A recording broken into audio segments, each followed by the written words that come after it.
Hello students, तो आज हम लोग हमारा क्लास 10th का 5th chapter periodic classification of elements start करेंगे। ठीक है, इस लेक्चर में हम लोग सिर्फ और सिर्फ पढ़ेंगे हमारे डॉबर्नेट राइट्स के बारे में, न्यूलैंड्स लॉ के बारे में एंड मैंडलीव्स लॉ के बारे में, और बाकी जो हमारा मॉडर्न पीरियोडिक लॉ है, मॉडर्न पीरियोडिक टेबल है, उनकी जो प्रॉपर्टीज है वो सब हम लोग डिस्कस करेंगे नेक्स्ट लेक्चर में। तो बेसिक सी बातें हैं जो हम इस लेक्चर में डिस्कस करने वाले हैं। ठीक है, तो देखो सबसे पहले हमारे पास आए थे डॉबर्नेट राइट्स। ठीक है, डॉबर्नेट ने क्या किया, ठीक है, उसने क्या किया, जितने भी एलिमेंट्स उस टाइम पे थे, ठीक है, जितने भी एलिमेंट्स उसको पता थे, उसने सारे के सारे एलिमेंट्स को अरेंज कर दिया in order of their atomic masses. ठीक है, उसने सारे के सारे एलिमेंट्स को अरेंज कर दिया in the order of their atomic masses. ठीक है, उसने क्या देखा कि तीन ऐसे एलिमेंट आ रहे हैं जिनकी प्रॉपर्टी सेम है। ठीक है, जिनकी प्रॉपर्टीज सेम है, तो उन्होंने उसको नाम दे दिया ट्राइड्स। क्या नाम दे दिया? ट्राइड्स। और उसने क्या बोला कि जो फर्स्ट और लास्ट एलिमेंट्स है, जब तीनों को एटॉमिक मासेस की फॉर्म में अरेंज किया, तो जो फर्स्ट और लास्ट एलिमेंट है उन दोनों के एटॉमिक मासेस का जो एवरेज है वो सेकंड वाले एटॉमिक मास है, सेकंड वाले एलिमेंट का एटॉमिक मास है। ठीक है, तो देखो उसने क्या किया, उसने सर्टेन एलिमेंट्स को जिनकी प्रॉपर्टी सिमिलर थी उनको तीन के ग्रुप में डिवाइड कर दिया। तीन के ग्रुप में उनको रख दिया। तीन एलिमेंट्स लिए, उनकी प्रॉपर्टी सेम थी, एक ग्रुप में रख दिया। तीन एलिमेंट्स लिए, उनकी प्रॉपर्टी सेम थी, उनको एक वे में रख दिया, और तीनों को अरेंज किया in the terms of their atomic masses. और उसने क्या देखा कि जो पहला एलिमेंट था और जो थर्ड एलिमेंट था, उनके एटॉमिक मासेस का जो एवरेज था वो सेकंड वाले एलिमेंट के एटॉमिक मास के इक्वल था। अब मतलब क्या है इसका, देखो सबसे पहले ट्राइड जो उसने ढूंढा था, ट्राइड मतलब तीन एलिमेंट्स का ग्रुप जो उसने ढूंढा था वो था लिथियम, सोडियम, पोटेशियम। ठीक है, तो उसने क्या देखा कि देखो जो लिथियम का मास है, एटॉमिक मास वो 7 है। ठीक है, और जो पोटेशियम का एटॉमिक मास है वो है 39। तो अगर मैं फर्स्ट और थर्ड एलिमेंट के एटॉमिक मास का एवरेज ले लूं तो क्या बनेगा, 7 प्लस 39 डिवाइडेड बाय 2 यानी कि 23। ठीक है, तो ये जो 23 है, ये जो मेरा सेकंड वाला एलिमेंट है ना ट्राइड में, ये उसी के एटॉमिक मास के इक्वल होगा। तो यही तो हो रहा है, जब मैंने 7 और 39 का एवरेज लिया तो क्या आया, 23। और ट्राइड में जो मेरा सेकंड वाला एलिमेंट था ना, उसका एटॉमिक मास भी 23 है। ठीक है, तो इसी तरीके से उसने डिपेंडिंग अपॉन जो मेरे एटम से जिनकी कुछ प्रॉपर्टीज सिमिलर थी, उनको उनके एटॉमिक मासेस के ऑर्डर में अरेंज किया। और उसने क्या देखा कि जो फर्स्ट एलिमेंट है और थर्ड एलिमेंट है, उसकी एटॉमिक मासेस का जो एवरेज है वो सेकंड एटॉमिक मास, सेकंड वाले एलिमेंट के एटॉमिक मास के इक्वल आ रहा है। तो पहला ट्राइड जो उसने दिया था वो दिया था लिथियम, सोडियम और पोटेशियम के लिए। ठीक है, सिमिलरली जो मेरा सेकंड वाला ट्राइड था वो था क्लोरीन, ब्रोमीन और आयोडीन के लिए। ठीक है, जो हमारे हैलोजेंस होते हैं जिनके बारे में आगे हम लोग डिटेल में डिस्कस करेंगे, क्लोरीन, ब्रोमीन और आयोडीन के लिए। अब क्लोरीन का मास होता है 35.5, आयोडीन का मास होता है 127। इन दोनों का अगर मैं एवरेज लूंगी तो मास आ जाएगा 81.25। तो ऑलमोस्ट ब्रोमीन का मास 80 होता है, तो ऑलमोस्ट सिमिलर आ रहा है। सिमिलरली थर्ड ट्राइड जो उसने ढूंढा था वो था कैल्शियम, स्ट्रोंशियम और बेरियम। कैल्शियम का मास होता है 40, बेरियम का मास होता है 137। तो अगर मैं कैल्शियम और बेरियम के एटॉमिक मासेस का एवरेज लूं, यानी कि 40 प्लस 137 डिवाइडेड बाय 2, तो वो आता है 88.5। और क्या देखा गया कि जो सेकंड वाला एलिमेंट है स्ट्रोंशियम, उसका मास भी कितना है, 88।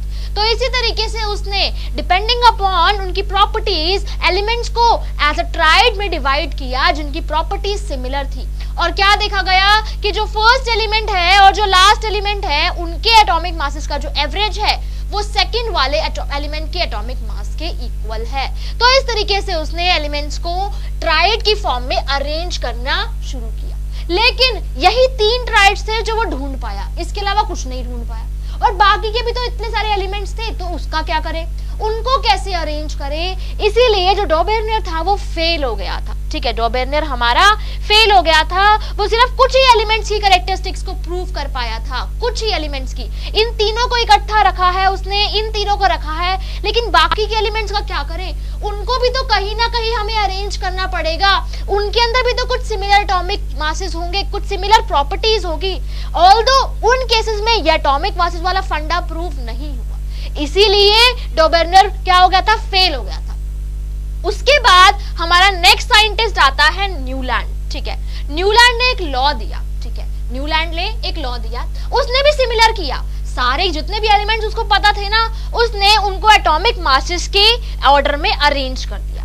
उसके बाद उसने क्या देखा कि जो पहला एलिमेंट है और जो 8th एलिमेंट है, मतलब रिपीटेडली उसने देखा कि जो फर्स्ट एलिमेंट है और जो 8th एलिमेंट है, जब उसने अरेंज किया सबको, उनकी प्रॉपर्टीज सिमिलर है, उनकी प्रॉपर्टीज सिमिलर है। तो न्यूलैंड्स ने क्या देखा कि उसने क्या बोला कि जब हम एलिमेंट्स को अरेंज करते हैं in order of their increasing masses, her 8th element की प्रॉपर्टी फर्स्ट एलिमेंट के सेम होती है, फर्स्ट एलिमेंट के जैसे होती है। फॉर एग्जाम्पल, अगर मैं यहाँ पे बात करूं लिथियम की, ठीक है, अगर मैं यहाँ पे बात करूं लिथियम की, तो लिथियम की प्रॉपर्टी के बाद उसका 8th एलिमेंट क्या आएगा? सोडियम। तो लिथियम की और सोडियम की प्रॉपर्टी सेम होगी। सिमिलरली सोडियम और पोटेशियम की प्रॉपर्टी सेम होगी। सिमिलरली बेरिलियम और मैग्नीशियम की प्रॉपर्टी सेम होगी, मैग्नीशियम और कैल्शियम की प्रॉपर्टी सेम होगी, बोरोन और एल्यूमिनियम की प्रॉपर्टी सेम होगी। तो इस बेसिस पे उसने लॉ दिया, और उसने लॉ ऑफ ऑक्टेव्स क्यों बोला? क्योंकि जनरली जो म्यूजिक होता है उसमें भी ऐसा होता है, फर्स्ट और 8th वर्ड सेम होता है, इसलिए उसने बोला न्यूलैंड्स लॉ ऑफ ऑक्टेव्स। तो पहले उसने क्या किया? सारे के सारे एलिमेंट्स को एटॉमिक मासेस के फॉर्म में अरेंज कर दिया, और उसके बाद उसने देखा कि जो पहला एलिमेंट है और जो 8th एलिमेंट है उनकी प्रॉपर्टी सेम आ रही है। लेकिन न्यूलैंड भी बहुत सारी चीजें एक्सप्लेन नहीं कर पाया था, बहुत सारी उसकी लिमिटेशंस थी। क्या लिमिटेशंस थी हम लोग देखते हैं। देखो, पहली लिमिटेशन थी कि ये जो न्यूलैंड लॉ था ये सिर्फ और सिर्फ कैल्शियम तक ही वैलिड था, कैल्शियम तक ही ऐसा था कि फर्स्ट एलिमेंट की प्रॉपर्टी 8th एलिमेंट के जैसी थी, उसके बाद ऐसा फॉलो नहीं हो रहा था। ठीक है, सेकेंड उसने क्या बोला? उसने एज्यूम किया कि सिर्फ और सिर्फ 56 एलिमेंट ही ऐसे हैं जो नेचर में एग्जिस्ट करते हैं, उसके अलावा कोई भी एलिमेंट्स है नहीं है जो नेचर में पड़े हुए हो और उसको पता ना हो। लेकिन बाद में बहुत सारे ऐसे न्यू एलिमेंट्स थे जो हमारी टेबल में, जो आज हम लोग पीरियोडिक टेबल पढ़ रहे हैं, उसमें ऐड अप किए गए थे। तो न्यूलैंड ने तो ये बोल दिया था कि भाई 56 है, उससे ज्यादा तो कुछ होगा ही नहीं, उतने ही एलिमेंट्स है, मैंने उतने को अरेंज करके रख दिया। ठीक है, थर्ड उसकी क्या थी लिमिटेशन कि उसने अपनी सारे के सारे एलिमेंट्स को अपने टेबल में फिट करने के लिए उसने 2 एलिमेंट्स को सेम स्लॉट में रखा, उसने 2 एलिमेंट्स को सेम स्लॉट में रखा। कौन से 2 एलिमेंट्स थे वो देखो, वो 2 एलिमेंट्स थे कोबाल्ट और निकल। उसने कोबाल्ट और निकल को सेम स्लॉट में रखा, और देखो उसने इस कोबाल्ट और निकल को कहाँ रखा?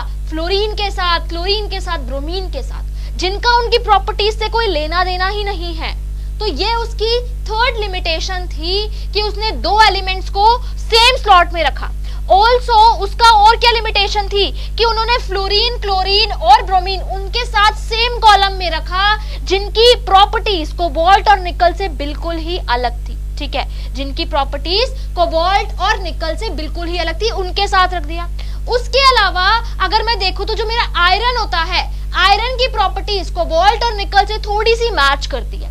अब जिसकी प्रॉपर्टीज जिससे मैच कर रही थी उससे तो बिल्कुल दूर ही रख दिया, और जिससे मैच नहीं कर रही थी उनसे बिल्कुल पास में उसने रख दिया। तो एक बहुत बड़ा ड्रॉबैक था न्यूलैंड्स ऑक्टेव्स का। ठीक है, न्यूलैंड्स लॉ ऑफ ऑक्टेव बहुत बड़ा ड्रॉबैक था। ठीक है, सारे के सारे एलिमेंट्स को फिट करने के चक्कर में उसने एलिमेंट्स को कहीं भी प्लेस कर दिया, और कैल्शियम के बाद उसका ये लॉ वैलिड नहीं था। कैल्शियम के बाद ऐसा नहीं हो रहा था कि फर्स्ट एलिमेंट की प्रॉपर्टी 8th एलिमेंट के सिमिलर होगी। तो ये कुछ बहुत मेजर ड्रॉबैक्स थे। जनरली आपसे एग्जाम में पूछा जाता है कि state Newlands law of octaves and what are the limitations of Newlands law of octaves. ठीक है, अब आता है नेक्स्ट हमारा main Mendeleev's periodic law. Mendeleev's periodic law और मांडलीव्स पीरियोडिक टेबल, ठीक है। न्यूलैंड ने तो बोल दिया कि 56 ही एलिमेंट है, उसके आगे कुछ आएंगे ही नहीं, और जैसे कैसे करके उसने सारे एलिमेंट्स को बस अपनी टेबल में फिट करा दिया। बहुत सारी उसकी लिमिटेशंस थी।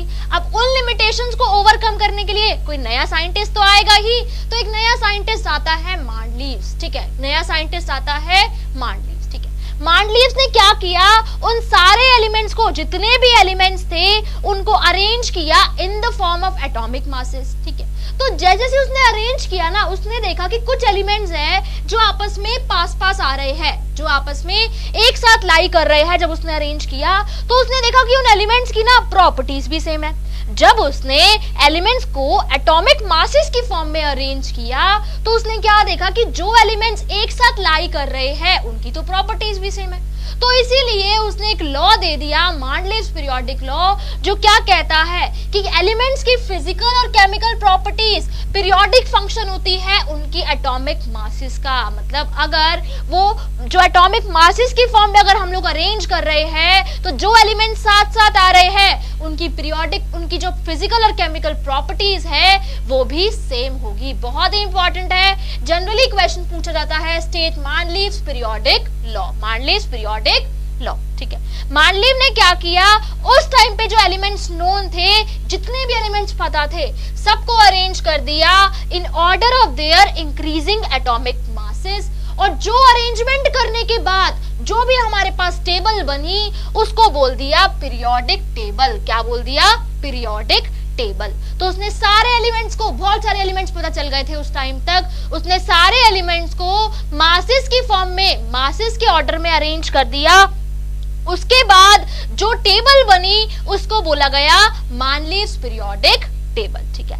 अब ये जो टेबल थी इसमें दो तरीके की चीजें थी, एक तो था क्या, ग्रुप, और दूसरा क्या था, पीरियड, ठीक है। जैसे कि आप देखो ये हमारी मांडलीव्स पीरियोडिक टेबल है, इसमें ग्रुप्स प्रेजेंट है और पीरियोडिक पीरियड्स प्रेजेंट। जितने भी वर्टिकल कॉलम्स है, इन वर्टिकल कॉलम्स को बोला गया ग्रुप्स, ठीक है।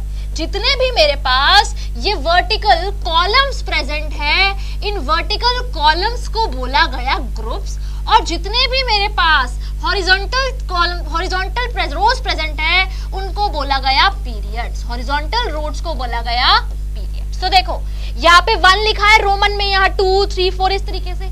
तो ये मेरा ग्रुप 1 है, ये मेरा ग्रुप 2 है, ये मेरा ग्रुप 3 है, ये ग्रुप 4 है, ग्रुप 5 है, ग्रुप 6 है, 7 है, 8 है, ठीक है। तो जितने भी मेरे वर्टिकल कॉलम्स थे उनको बोला गया ग्रुप्स, और जितनी भी हॉरिजॉन्टल रोज थी उनको बोला गया पीरियड्स। तो इस तरीके से मेरे पास यहाँ उसने 7 पीरियड्स डिफाइन किए और 8 ग्रुप्स डिफाइन किए अपनी टेबल में। उसने सारे एलिमेंट्स को इकट्ठा कर लिया, जो उनके एटॉमिक मासेस थे बस उनको ऑर्डर में अरेंज कर लिया, और एक टेबल उसने डेवलप कर दी। उस टेबल को उसने बोला पीरियोडिक टेबल। पीरियोडिक क्यों बोला गया उसको, क्योंकि उसने देखा कि after a certain period properties, जो एलिमेंट्स आपस में नीचे आ रहे हैं एक दूसरे की, उनकी प्रॉपर्टीज सिमिलर है, तो इसीलिए पीरियोडिक टेबल बोला गया उसको। अब एक ग्रुप में जितने भी एलिमेंट्स प्रेजेंट है उन सबकी प्रॉपर्टीज सेम होती है, इसीलिए उनको सेम ग्रुप में रखा गया है। इसलिए नहीं एटॉमिक मासेस की फॉर्म में, वो तो बाय चांस वो आ गए और देखा गया कि उनकी प्रॉपर्टीज भी सेम है, ठीक है। तो यानी कि जो मांडलीव था, मांडलीव ने क्या किया, जितने भी सिमिलर कैरेक्टरिस्टिक्स वाले एलिमेंट्स थे उनको वर्टिकल रोज में रखा गया और उनको बोला गया ग्रुप्स, ठीक है। और जो हॉरिजॉन्टल रोज थी उनको बोला गया पीरियड्स, उनको क्या बोला गया, पीरियड्स। नेक्स्ट है मेरे पास डिस्क्रिप्शन ऑफ मांडलीव्स पीरियोडिक टेबल, ठीक है। देखो पहली बात तो वही है कि उसने एलिमेंट्स को वर्टिकल रोज में अरेंज किया गया जिसको हम लोग ग्रुप्स बोलते हैं, और हॉरिजॉन्टल रोज में अरेंज किया गया जिसको हम लोग पीरियड्स बोलते हैं, ठीक है। उसने बोला कि टोटल हमारे पास 9 ग्रुप्स होंगे जिनको हम लोग रोमन नंबर में मेंशन करेंगे, ग्रुप 1, ग्रुप 2, ग्रुप 3, ग्रुप 4। 9 कैसे, एक तो 1 से लेके 8 तक, और एक उसने अलग से ग्रुप डिफाइन किया जिसको उसने बोला 0 ग्रुप। क्या बोला, 0 ग्रुप। और जो हमारा ग्रुप 18 है, जो मेरा ग्रुप 8 है, उसमें 9 एलिमेंट्स होंगे जिसको हम लोग 3 ट्राइड्स की फॉर्म में अरेंज करेंगे। उसके अलावा जो हमारा 0 ग्रुप है ना, उसमें प्रेजेंट होगी हमारी नोबल गैसेस, नोबल गैसेस। अब इसको जीरो ग्रुप क्यों बोला गया? इसको जीरो ग्रुप इसीलिए बोला गया क्योंकि इनके केस में प्रेजेंट होती है हमारी नोबल गैसेस, इनर्ट गैसेस। ये बहुत ही ज्यादा अनरिएक्टिव होती है, रिएक्ट नहीं करती। अब जब किसी से रिएक्ट ही नहीं करती, इनके आउटर मोस्ट शेल में fully filled outer most shell होते हैं, फील्ड इलेक्ट्रॉन्स होते हैं और ये किसी के साथ भी रिएक्ट नहीं करते, पार्टिसिपेट नहीं करते, जिस वजह से इनकी वैलेंसी भी क्या होती है? जीरो होती है। इसीलिए इनको जिस ग्रुप में रखा गया उस ग्रुप का नाम दे दिया जीरो ग्रुप। ठीक है, नेक्स्ट है मेरे पास इनके अंदर प्रेजेंट होते हैं 7 periods from number from 1 to 7, जो कि 7 रोज होती है हमारे पास। ठीक है, तो ये तो बेसिक डिस्क्रिप्शन थी मांडलीव्स की पीरियोडिक टेबल के बारे में। अब है कि इस मांडलीव्स पीरियोडिक टेबल की इंपॉर्टेंस क्या रही। ठीक है, इसने क्या किया, मतलब जब इसने सारे के सारे एलिमेंट्स को एटॉमिक मासेस की फॉर्म में अरेंज कर दिया तो बहुत अच्छी पीरियोडिसिटी दी गई। मतलब कि एक एलिमेंट है, उसके नीचे दूसरा एलिमेंट है, उसके नीचे तीसरा एलिमेंट है, तो देखा गया कि जितने भी एलिमेंट्स हैं ना उनकी प्रॉपर्टीज आपस में मैच कर रही है। सिमिलरली जब दूसरे ग्रुप में गए, वो जो एलिमेंट्स थे ना उनकी प्रॉपर्टीज भी मैच कर रही थी, तो उसने चीजों को बहुत ज्यादा सिस्टमैटिक बना दिया कि जो प्रॉपर्टीज थी एक एलिमेंट की एक पर्टिकुलर ग्रुप में, और उसने क्या बोला कि अगर मुझे एक पर्टिकुलर ग्रुप में एक एलिमेंट की प्रॉपर्टी पता है ना, तो मैं बाकी के एलिमेंट्स की प्रॉपर्टीज भी पता लगा सकती हूँ। ठीक है, तो मैं बाकी के एलिमेंट्स की प्रॉपर्टीज भी पता लगा सकती हूँ। इस वजह से बहुत सारे एलिमेंट जिनकी प्रॉपर्टीज के बारे में कुछ भी नहीं पता था, उनके बारे में बहुत सारी इंफॉर्मेशन इनको मिल गई थी, बहुत सी इंफॉर्मेशन इनको मिल गई थी।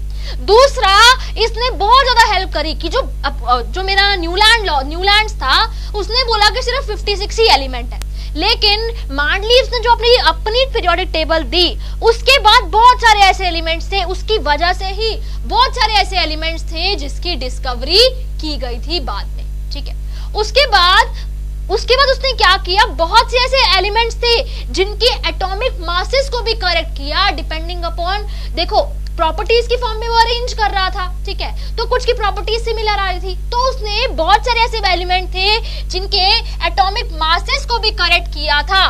किस रिस्पेक्ट में? उनकी एक्सपेक्टेड पोजीशंस के रिस्पेक्ट में, कि इसकी पोजीशन यहाँ आनी चाहिए क्योंकि इसकी प्रॉपर्टीज इस एलिमेंट के साथ है, इस एलिमेंट के जैसी है। ठीक है, तो ये बहुत इंपॉर्टेंट थी कुछ मांडलीव्स पीरियोडिक टेबल की। अब आते हैं मांडलीव्स पीरियोडिक टेबल में भी कुछ डिफेक्ट्स थे इसमें, अब क्योंकि एटॉमिक मासेस की फॉर्म में अरेंज कर रहे हैं। कुछ तो ऐसे ही थे कि कम मास वाला पहले आ रहा है, कम मास वाला बाद में आ रहा है और ज्यादा मास वाला पहले आ रहा है। तो ऐसा क्यों हो रहा है? अब उसका तो क्राइटेरिया ही यही था कि मैं एटॉमिक मासेस की फॉर्म में अरेंज कर रहा हूं, तो ये क्राइटेरिया ही फेल हो गया, तो फिर टेबल किस काम की? तो ऐसे ही बहुत सारे डिफेक्ट्स थे मांडलीव्स पीरियोडिक टेबल में। तो क्या डिफेक्ट थे? पहला डिफेक्ट था, उसने हाइड्रोजन को एक पहले ग्रुप में रखा, ग्रुप 1A में, जिसको हम लोग अल्कली मेटल्स बोलते हैं। ये हमारे अल्कली मेटल्स होते हैं, लिथियम, सोडियम, पोटेशियम। ठीक है, अल्कली मेटल्स होते हैं। उसने हाइड्रोजन को इनके ऊपर रख दिया। ठीक है, इनके ऊपर रख दिया। अब देखो, ये जो मेरा हाइड्रोजन होता है, इसकी प्रॉपर्टीज अल्कली मेटल्स के साथ तो सिमिलर है ही, उनके जैसी तो है ही, लेकिन उसके अलावा जो हमारा ग्रुप 7 होता है, हेलोजन्स का ग्रुप। ठीक है, ग्रुप 7 होता है फ्लोरीन, क्लोरीन, हेलोजन्स का ग्रुप इनसे भी सिमिलर कर रही थी। तो अगर दोनों से ही सिमिलर कर रही है तो इस हाइड्रोजन को यहाँ ही क्यों रखा गया, यहाँ क्यों नहीं रखा गया?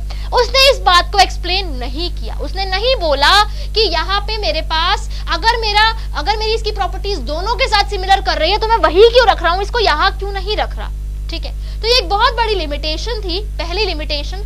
हाइड्रोजन की पोजीशन उसने एक्सप्लेन नहीं की थी। ठीक है, दूसरा, ऑल्दो उसने एलिमेंट्स को उनके एटॉमिक मासेस के फॉर्म में अरेंज किया था, लेकिन कुछ केसेस में, जैसे मैंने बताया, हायर एटॉमिक मास वाले एलिमेंट्स पहले रखे गए और लोअर एटॉमिक मास वाले एलिमेंट बाद में रखे गए। फॉर एग्जांपल, अगर मैं आपको दिखाऊं कोबाल्ट और निकल, कोबाल्ट का एटॉमिक मास है 58.93 और निकल का एटॉमिक मास है 58.71। उसका एटॉमिक मास ज्यादा है, उसका एटॉमिक मास कम है, फिर भी उसको पहले रखा गया। पहले तो निकल आना चाहिए था, उसका एटॉमिक मास छोटा है ना, तो इस चीज को भी वो एक्सप्लेन नहीं कर पाया। बाकी सब में तो ठीक था, लेकिन ऐसे ही और भी कुछ एलिमेंट्स थे जिनमें थोड़ी सी एक्सेप्शंस देखी गई थी।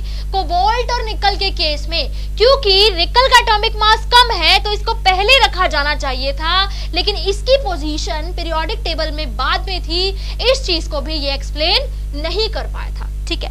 तीसरा, ये जो आइसोटॉप्स होते हैं हमारे, लाइक हाइड्रोजन के जो आइसोटॉप्स होते हैं, hydrogen, deuterium and tritium. Hydrogen क्या होता है 1H1, ड्यूटेरियम होता है 1H2 एंड ट्रिटियम होता है 1H3। इनका एटॉमिक नंबर तो सेम होता है, लेकिन इनके एटॉमिक मासेस डिफरेंट है। हाइड्रोजन का 1 है, ड्यूटेरियम का 2 है एंड ट्रिटियम का 3 है। तो इसीलिए जब जो मेरे आइसोटॉप्स होंगे वो भी तो अलग अलग जगह पे आएंगे, क्योंकि इनका मास डिफरेंट हो रहा है ना। तो इसीलिए जो ये एटॉमिक मास, जो मेरे एलिमेंट्स होते हैं, जो मेरे आइसोटॉप्स होते हैं, जिनका एटॉमिक मास डिफरेंट होता है लेकिन एटॉमिक नंबर सेम होता है, अब क्योंकि उसने पीरियोडिक टेबल को इसी बेसिस पे डिफाइन किया कि एटॉमिक मास अलग अलग है तो पोजीशन अलग अलग हो। ठीक है, तो इनकी पोजीशन भी तो अलग अलग होनी चाहिए थी। इस चीज को भी ये एक्सप्लेन नहीं कर पाया था। मान ली इस पीरियोडिक टेबल को मान ली इस पीरियोडिक टेबल में ये आइसोटॉप्स की पोजीशन को भी एक्सप्लेन नहीं कर पाया था। ठीक है, नेक्स्ट है इसकी लिमिटेशन कि according to Mendeleev the elements placed in the same group must resemble in their properties, but there is no similarity in the among the elements in the two subgroups of a particular group। क्या मतलब है इसका कि अगर एक group में दो सब ग्रुप्स आ रहे हैं, लाइक फर्स्ट सीरीज और सेकंड सीरीज, फर्स्ट सीरीज और सेकंड सीरीज, ये जो मेरे सब ग्रुप्स आ रहे हैं ना, उसने बोला कि अगर एक ग्रुप में एलिमेंट्स प्रेजेंट है तो उनकी प्रॉपर्टीज सेम होनी चाहिए, लेकिन ये जो सब ग्रुप्स थे इनकी प्रॉपर्टीज तो सेम ही नहीं हो रही थी। तो फिर भैया ऐसा कैसे हो गया? ठीक है, क्यों इनको सब ग्रुप में रखा गया? जब इनकी प्रॉपर्टीज ही सेम नहीं है तो इनको सेम ग्रुप में क्यों रखा गया? तो उसने इस चीज को एक्सप्लेन नहीं किया, वो इस चीज को एक्सप्लेन नहीं कर पाया। ठीक है, अब देखो मेरे पास ये जो डिफरेंट ग्रुप्स के एलिमेंट्स होते हैं ना, ये डिफरेंट टाइप्स के ऑक्साइड्स बनाते हैं। और अगर एक ग्रुप की मैं बात करूं तो एक ग्रुप में अगर एलिमेंट प्रेजेंट है तो वो सारे के सारे सेम टाइप के ऑक्साइड्स बनाएंगे। फॉर एग्जाम्पल, अगर मैं इसकी बात करूं लाइक लिथियम की, सोडियम की, पोटेशियम की, ये सभी R2O टाइप के ऑक्साइड्स बनाएंगे। मतलब कि लिथियम क्या बनाएगा? Li2O, उसके बाद सोडियम क्या बनाएगा?